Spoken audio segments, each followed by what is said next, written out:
Hello दोस्तों, current text channel में आपका स्वागत है। तो आज हम लोग 16 दिसंबर के करंट अफेयर के कुछ महत्वपूर्ण प्रश्नों को देखने वाले हैं जो आपके एग्ज़ाम के पॉइंट ऑफ व्यू से भी महत्वपूर्ण हो सकते हैं। तो चलिए शुरू करते हैं आज का सेशन।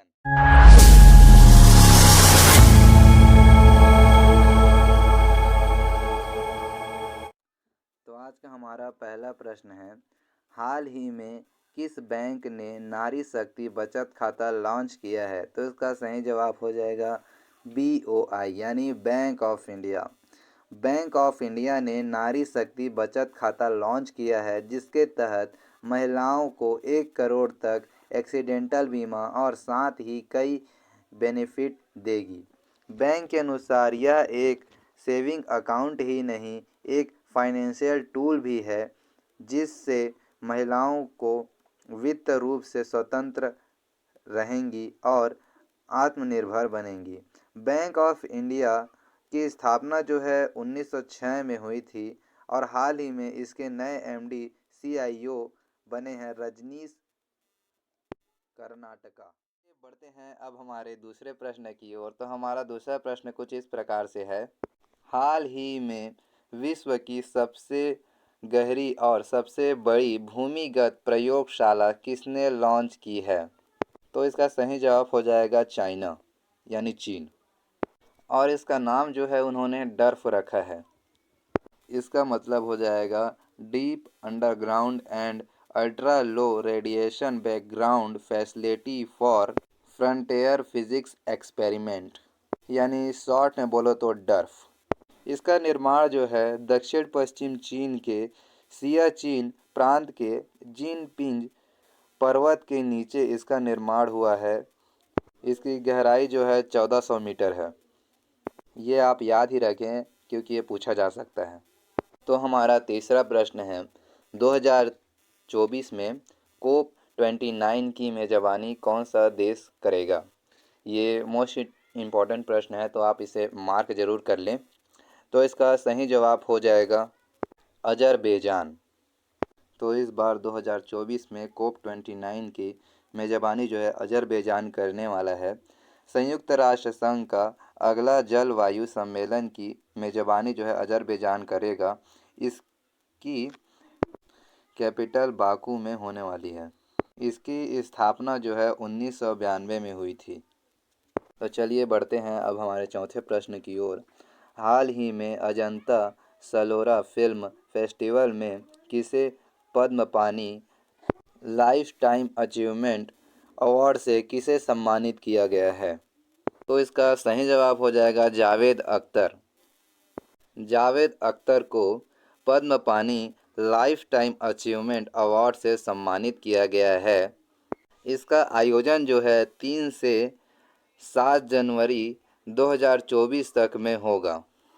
तो अब आपके मन में यह प्रश्न उठ रहा होगा कि इसका आयोजन जो है कहाँ होने वाला है? तो मुंबई में छत्रपति संभाजी नगर में होने वाला है। ये इसका 9वां तो हमारा 5वां प्रश्न है, अभी हाल ही में दुनिया में पहली बार मीथेन संचालित रॉकेट ZQ-2Y3 किसने सफलतापूर्वक उपग्रह लॉन्च किया है? तो इसका सही जवाब हो जाएगा चीन। चीन ने अभी हाल ही में ZQ-2Y3 सफलतापूर्वक लॉन्च किया है। इसकी खास बात यह है कि यह मीथेन संचालित रॉकेट है, यानी यह मीथेन गैस से ही चलती है। इसमें फ्यूल का प्रयोग जो है वह बिल्कुल भी नहीं किया जाता है, जिससे यह प्रदूषण मुक्त है और एक प्रकार से सस्ता भी है। मीथेन गैस को मार्स गैस भी कहा जाता है और इस रॉकेट का निर्माण करने वाली कंपनी का नाम जो है वह ले स्पेस कंपनी है। चलिए बढ़ते हैं अब हमारे छठे प्रश्न की ओर।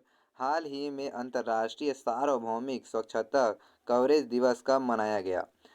तो इसका सही जवाब हो जाएगा 12 दिसंबर। 12 दिसंबर को अंतर्राष्ट्रीय सार्वभौमिक स्वच्छता कवरेज दिवस मनाया गया है और इसी दिन ही अंतर्राष्ट्रीय तटस्थ दिवस भी मनाया जाता है। इस साल हम 6वां हेल्थ कवरेज दिवस मना रहे हैं जिसकी थीम है सभी के लिए स्वस्थ कार्रवाई का समय। इस दिन को हम international universal health coverage day के रूप में मनाते हैं। तो हमारा सातवां प्रश्न कुछ इस प्रकार से है, हाल ही में international tennis of hall fame में शामिल होने वाले पहले एशियाई पुरुष खिलाड़ी कौन बन गए हैं? तो इसका सही जवाब हो जाएगा लिएंडर पेस और विजय अमृति राज। दोनों ही international tennis of hall fame में शामिल होने वाले पहले एशियाई पुरुष हैं। इस प्रकार का सम्मान पाने वाले यह पहले एशियाई पुरुष हैं। जो कि हम पुरुषों की बात कर रहे हैं, इसका अर्थ ये है कि महिला पहले से ही बन चुकी है। तो महिला का नाम क्या है, आपके मन में ये सवाल उठ रहा होगा। तो उस महिला का नाम है लीना, जो चीन की रहने वाली हैं।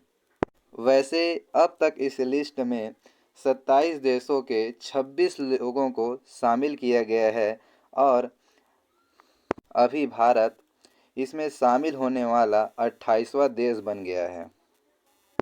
तो हमारा आठवां प्रश्न है, हाल ही में 2023 सर्वश्रेष्ठ ट्रैक एथलीट का खिताब जीतने वाला कौन है?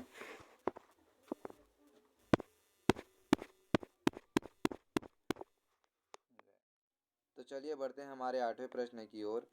तो हमारा आठवां प्रश्न कुछ इस प्रकार से है, हाल ही में 2023 का सर्वश्रेष्ठ ट्रैक एथलीट का खिताब किसने जीता है? तो इसका सही जवाब हो जाएगा न्यू लायंस और फेथ किपिएगोन। दोनों ने ही इस बार सर्वश्रेष्ठ ट्रैक एथलीट का खिताब जीता है। न्यू लायंस जो है वो अमेरिका का रहने वाला है और 100 से 200 मीटर की दौड़ दौड़ता है। और फेथ किपिएगोन ये जो है केनिया की रहने वाली हैं और 1500 से 5000 मीटर की धाविका है। ट्रैक एथलीट पुरस्कार की शुरुआत जो है 1912 में हुई थी और इसका हेडक्वार्टर जो है मोनाको में है। और आप इस बात का ध्यान रखेंगे कि इसे मोए मोए नहीं करना है, मोनाको है। और इसमें जानने वाली बात यह है कि इस साल भारत के नीरज चोपड़ा को भी टॉप 11 में नॉमिनेट किया गया है। हमारा नवा प्रश्न है, हाल ही में राष्ट्रीय ऊर्जा संरक्षण दिवस कब मनाया गया? तो इसका सही जवाब हो जाएगा 14 दिसंबर। 14 दिसंबर को राष्ट्रीय ऊर्जा संरक्षण दिवस मनाया जाता है और इसका उद्देश्य जो है लोगों को ग्लोबल वार्मिंग और जलवायु परिवर्तन के बारे में जानकारी देना है। तो चलिए अब देखते हैं हमारे 10वें प्रश्न को, जो आज का लास्ट प्रश्न है। इसके बाद से सेशन ख़त्म हो जाएगा। तो हमारा 10वां प्रश्न कुछ इस प्रकार से है, हाल ही में किसे 2023 रिच गेम चेंजर इन्वेंटर पुरस्कार से सम्मानित किया गया है? तो इसका सही जवाब हो जाएगा अतुल शाह। अतुल शाह को अभी हाल ही में रिच गेम चेंजर इन्वेंटर पुरस्कार से सम्मानित किया गया है। रिच का भी फुल फॉर्म होता है recognise excellent around champion for health. तो हमारी इस वीडियो को पूरा देखने के लिए आपका धन्यवाद। और इसी तरह की नॉलेजेबल वीडियो पाने के लिए हमारे चैनल को सब्सक्राइब करें, लाइक करें, बेल का आइकन दबाना बिल्कुल ना भूलें और एक प्यारा सा कमेंट ज़रूर करें। धन्यवाद। आपका दिन शुभ हो।